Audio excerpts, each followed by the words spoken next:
Hey guys, 1 AM po ng madaling araw hanggang 3 PM po ng hapon.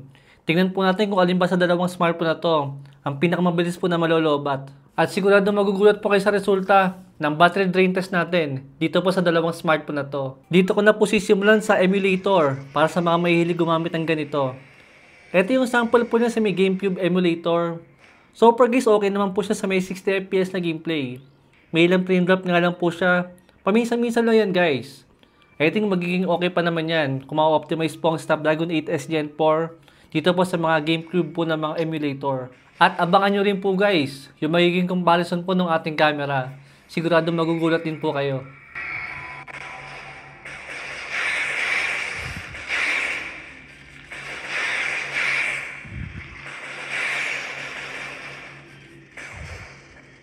Dito naman sa may 3DS emulator. Ito po yung gameplay natin sa may Super Mario Bros. 2. Maganda ang gameplay natin dito guys, smooth po siya. Curious lang po ako, sa mga mahilig pong gumamit ng emulator dyan, naglalagay po ba kayo ng controller? Medyo mahirap din po siya kasing laruin pagka ganito. Since hindi naman siya ginawa para malaro po ng touchscreen.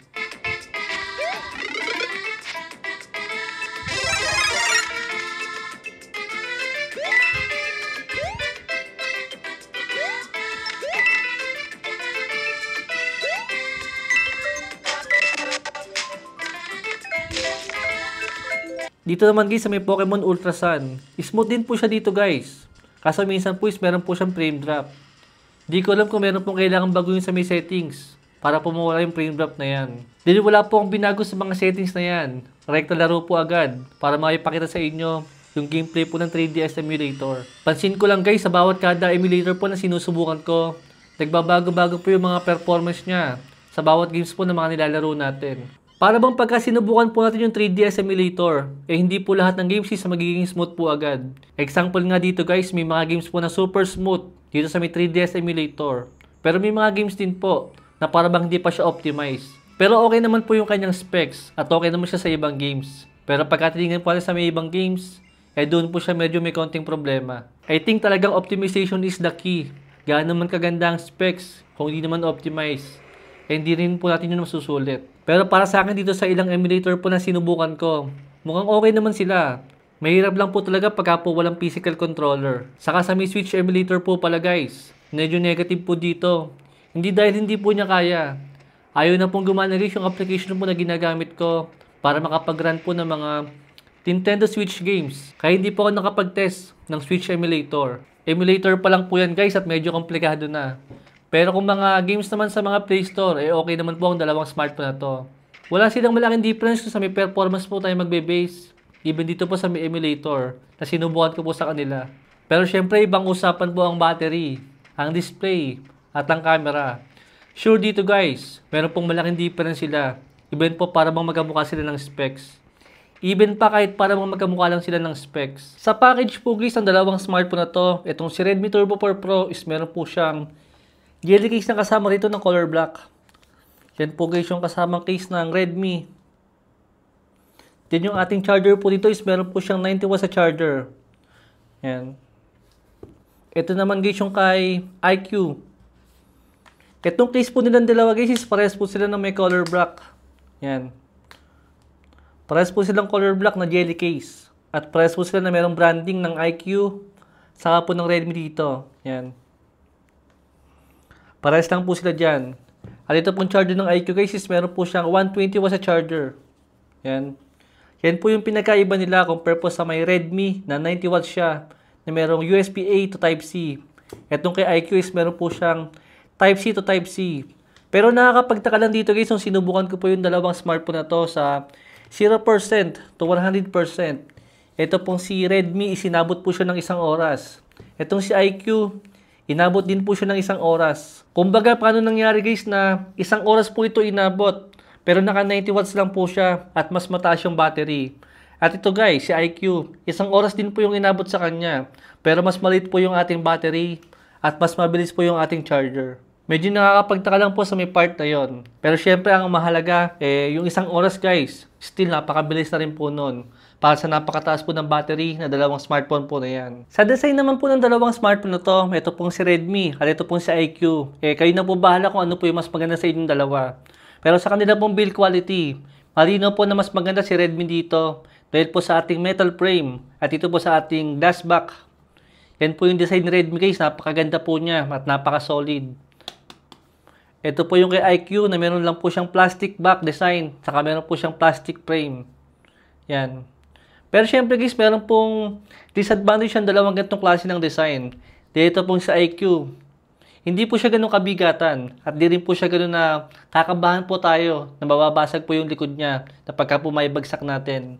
Compare po dito guys kay Redmi, mabigat po siya at pagka po naibagsak natin yung smartphone na to, malamang sa malamang, malaki chance po na mabasag po siya. At saka sa mga mahilig po dyan gumamit ng smartphone habang nakahiga na at pagka matutulog na, para pampaantok.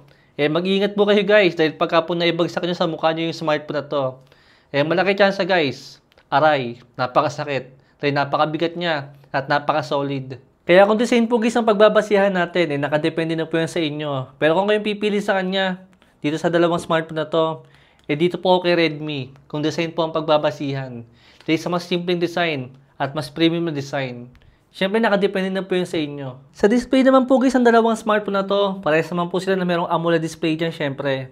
Saka parehas po sila na merong 1.5K na resolution sa ating display dyan. Pero dito po kay iQOO is pwede po tayo mag-set sa mas mababa resolution. At dito po kay Redmi is naka-default lang po siya sa may 1.5K na resolution. Yan po yung pinakaiba nila.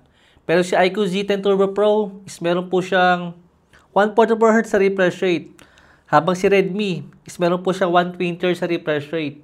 Pero ang alam naman po ni Redmi sa may display natin is meron po siyang HDR10 pa sa display, saka po Dolby Vision. Habang itong si iQOO is wala po siya. Pero ang lamang po ni iQOO sa may display natin dito guys, is mas maliwanag po siya na umabot po ng 4400 nits na peak brightness. Habang itong si Redmi Turbo 4 Pro is umabot lang po siya ng 3200 nits na peak brightness. Kung mahalaga po sa inyo yung display, yan po ang pinakaiba nila. Pero po para sa akin guys, hindi na ako makakapili sa dalawang smartphone na yan. Dahil parehas naman po silang high-end. Ito po yung resulta guys ng unang 20 minutes na benchmark test natin. Ito po yung ating temperature. Yan guys, so napakainit po ng Redmi. Umabot po siya ng 55. Ito po, ayan na, lumabas na. Device overheat. Ito guys yung ibig kong sabihin. Ito pong frame natin dito ng metal is napakainit po niya. Hindi ko siya kayang tagalan guys, napakainit niya. At lumabas naman na rito yung overheat. Pero dito guys kay iQOO, sumabot lang po siya ng 53 degrees Celsius. Habang itong si, napakainit niya. Yan guys, so napakainit po ng ating gilid. Umabot po siya ng 44 degrees Celsius. At yung gilid po nito, mainit din naman. Kaso lang, iba yung salat nito guys, napakainit niya. Compare po dito sa may plastic na hindi po siya ganun kainit pagka po hahawakan natin. Kita nyo naman siguro dito guys, nakakaisang benchmark test pa lang tayo is nag-stop na po agad siya. Umabot po siya ng 52. Ito is yan guys, umabot po siya ng 54. Sobrang init yan guys, yung difference po na yan. Actually nga kanina, 55 pa nga po yung umabot sa kanya. Hindi ko na ipagpapatuloy guys yung isang oras ng benchmark test natin dito dahil di na po talaga susurvive itong si Redmi. Pero itong si iQOO is kaya po niya magdiretso ng isang oras pa. Pero itong si Redmi guys, asahan na po natin. Talagang mag-overheat po yung smartphone na yan dahil napakainit po niya. Pero I think guys, isang dahilan po kung bakit po lumalabas dito yung overheating ng Redmi is dahil po sa, I think isa po siyang features na pagka po naabot ni Redmi yung certain na temperature, is magi-stop po siya agad. Yung mga ginagawa po natin is magi-stop talaga. Para po, hindi na po siya masyadong uminit pa ng sobra doon. Compare po dito guys na hindi po siya lumalabas doon. Or unless guys, hindi po talaga umaabot ng ganong kainit itong si iQOO. Kaya hindi po lumalabas yon. Pero dito po kay Redmi, napakainit po talaga niya. Sobrang init po ng smartphone na to. Kaya kung sakali man po na talagang i-consider po natin na magigaming po talaga tayo ng sagaran, mas okay po na gumamit po tayo ng fan cooler sa smartphone na to. At hanggat maaari guys, gumamit po tayo ng case. Yan guys, so maglagay tayo ng case dahil malaking tulong din po yan. Para po hindi mapaso yung kamay natin pagka po magigaming tayo. Pero may mga nagsasabi guys na malakas daw po makinit pagka po meron tayong case sa smartphone natin habang nag-games. Pero still, kahit ano man sa dalawa na to, ang gawin natin pang gaming phone sa talagang sagaran, mas okay po na maglagay po tayo ng fan cooler po sa dalawang smartphone na to. Pero kung hindi naman tayo maglalagay, iwasan po talaga natin na mapag-init po yung dalawang smartphone na to, especially po itong si Redmi. Dahil pagka po lumabas yung overheating issue niya, asahan nyo, yung application natin or yung ginagawa po natin sa smartphone natin, is kusa po siya magko-close. At baka po masayang yung ginagawa natin pagka po nangyari yon. Sa camera naman po guys, ang dalawang smartphone na yan. Parehas po sila na meron dual camera dito, na meron 50 megapixel na main camera. Saka po isang 8 megapixel na ultra wide. At dito po sa ating front selfie camera, ito pong si IQ, is meron po siyang 20 megapixel na front selfie camera. At itong si Redmi naman is meron po siyang 16 megapixel na front selfie camera. Pero syempre guys, ang pinaka magde-decide po dito is yung pinaka picture quality po ng dalawang smartphone na yan. Dahil kahit parang parehas po sila sa may camera, napakalaki po ng difference sila guys. Ito po yung mga sample picture natin. Dito po guys sa may unang picture natin, medyo mapapansin natin guys na almost wala naman silang pinakaiba dyan. Parehas naman po silang makulay at almost color accurate din po. Dito sa may next picture natin, almost ganun din po guys. Halos wala po silang pinakaiba rito. Etong pangatlong picture po natin guys, dito po medyo may pinakaiba po sila ng konti. Din medyo kita pa po natin yung pinaka-detail ng IQ Z10 Turbo Pro. Habang ito po kay Redmi Turbo 4 Pro, medyo madilim na po yung ating background dyan. Ito pa isang sample picture natin. Kung papasihin po natin guys yung kulay po ng picture po ng IQ Z10 Turbo Pro, medyo mas matingkad po yung ating kulay dyan. Compare po dito kay Redmi Turbo 4 Pro na medyo maputla po siya. Pero syempre ang tanong po dito, alin po ba ang color accurate sa may dalawang picture na yan? Ang color accurate dito guys is itong kuha po ng IQ Z10 Turbo Pro. Dito naman po guys sa ating front selfie camera. Ito po yung 20 megapixel na kuha po ng IQ Z10 Turbo Pro. At yan po yung kay Redmi Turbo 4 Pro. Well guys, dito obvious din po na mas detailed at mas malino po yung kuha ng IQ Z10 Turbo Pro pagka po zoom natin. Ito pa po isang sample guys na talagang pagka malinaw naman, hindi naman tayo makakita ng malaking difference. Ito pa isang sample picture natin pagka maliwanag. Almost wala pong silang pinagkaiba rito at parehas po yung maganda. Pero guys, meron po talaga mga pagkakataon na talaga mas makikita ko na mas maganda po yung kuha ng IQ dito compare po kay Redmi pagdating po sa may camera. Dahil kung papansin po natin yung mga puno, di hamak na mas detailed po sila compare po sa may kuha ng Redmi Turbo 4 Pro. Ito pa isang sample picture natin. Para po silang parehas lang. Pero kung papansin pa rin yung color yellow, di hamak na mas maganda po yung kulay ng kay IQ compare po kay Redmi na maputla po siya. Nag-testing din po pala ako guys ng video quality ng dalawang smartphone na to. Ito natin nasa left side, ito po yung kuha ni IQ. At itong right side, ito po yung kay Redmi. At itong video po natin is meron po yung 1080p with 60 fps sa video. Yan po yung pinaka-quality po ng video natin. Dito sa may sample video natin guys, mukhang okay naman po silang parehas dyan. Siguro guys, talagang masasabi ko lang po kung gusto nyo po ng Redmi Turbo 4 Pro. Wag po talaga natin siyang asahan pagka picture quality po ang gusto natin. Pero hindi naman tayo mapapahiya dito. Kung ang mga pipicturean lang po natin yung talaga mga maliliwanag. Pero kung magiging picky po tayo sa magiging picture quality po talaga, di hamak na hindi po tayo masasatisfied dito po kay Redmi. Compare po sa mga picture quality na nandito po kay IQ. Then makikita po natin ang kahinaan ng Redmi Turbo 4 Pro pagdating sa may camera. Pagka po tinignan na po natin yung mga sample po pagka madidilim. Ito po yung mga picture natin. Kitang-kita po dito guys, even sa may selfie camera, na talagang mas maganda yung kuha nitong si IQ compare po kay Redmi. Diyan po sa mga madidilim na mga kuha natin. Di hamak na mas malinaw at mas sharp po yung kuha ni IQ. Compare po dito kay Redmi. Ito pa po isang sample ng ating video quality sa dalawang smartphone po na to.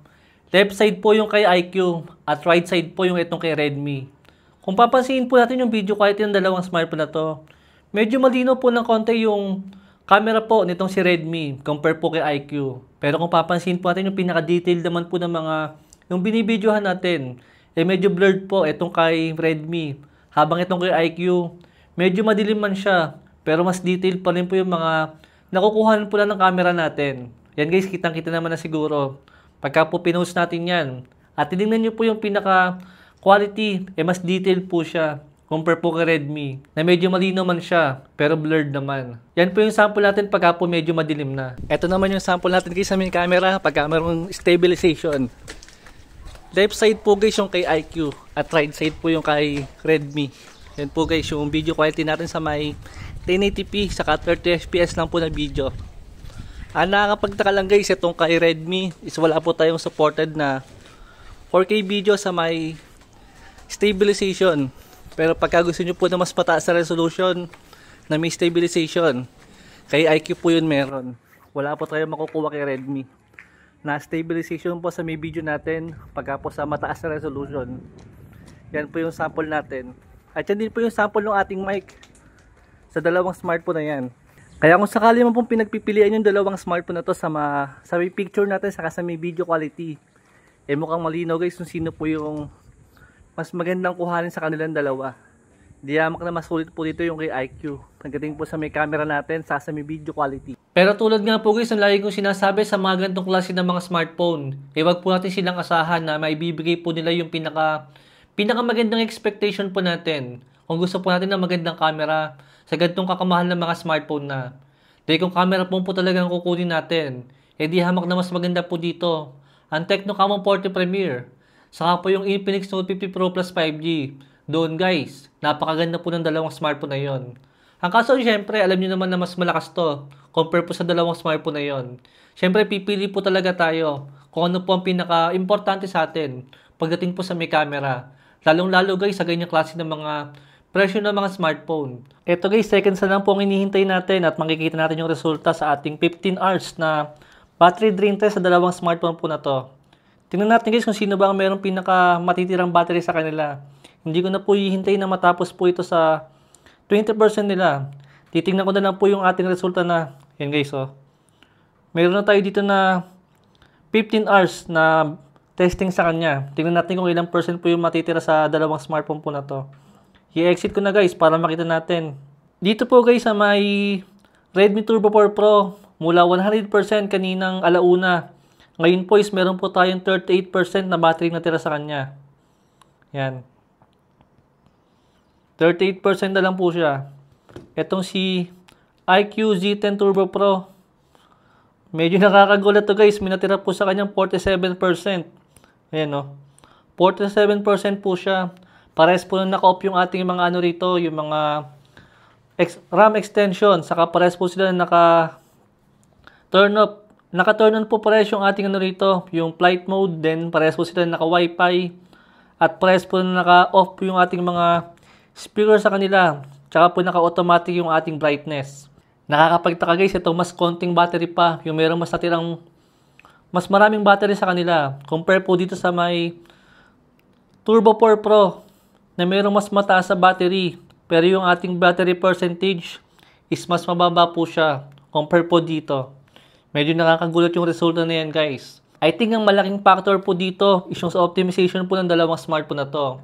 Ito po yung ibig kong sabihin guys kung bakit ayoko na sumubok hanggat maaari ng mga Hyper OS dahil hindi nga po sila ganun ka-optimize. Kahit ganun pong kaganda yung ating mga ano rito, yung mga specs natin. Compare po sa smartphone na to.